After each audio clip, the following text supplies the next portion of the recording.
मोदींच्या आवाहनानंतर work from होमची मागणी केली जाते। आयटी कर्मचारी संघटनेचं केंद्र सरकारला हे पत्र आहे। वर्क फ्रॉम होमला कायदेशीर मान्यता द्या अशी मागणी या पत्राद्वारे करण्यात आली आहे। कोरोना काळातील वर्क फ्रॉम होमची चर्चा आता पुन्हा एकदा सुरू झालेली आहे।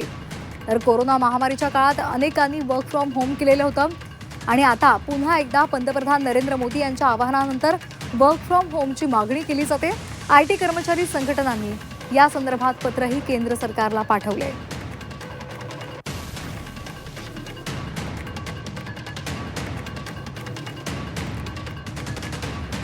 आपण ग्राफिक्सच्या माध्यमातून पाहतोय काय म्हटलेलं आहे या पत्रामध्ये।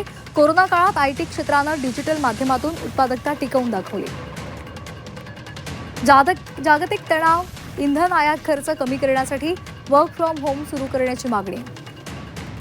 तात्पुरत्या स्वरूपाऐवजी वर्क फ्रॉम होमला कायदेशीर मान्यता द्या अशी मागणी सुद्धा या पत्राद्वारे करण्यात आली आहे। घरून काम केल्यामुळे पेट्रोल डिझेलचा वापर कमी होणार आहे। तसंच प्रवासाचा वेळ वाचल्यामुळे कर्मचाऱ्यांचं शारीरिक आणि मानसिक आरोग्य सुद्धा सुधारतं। परदेशी चलनावरील दबाव सुद्धा कमी होईल असाही दावा करण्यात आला आहे।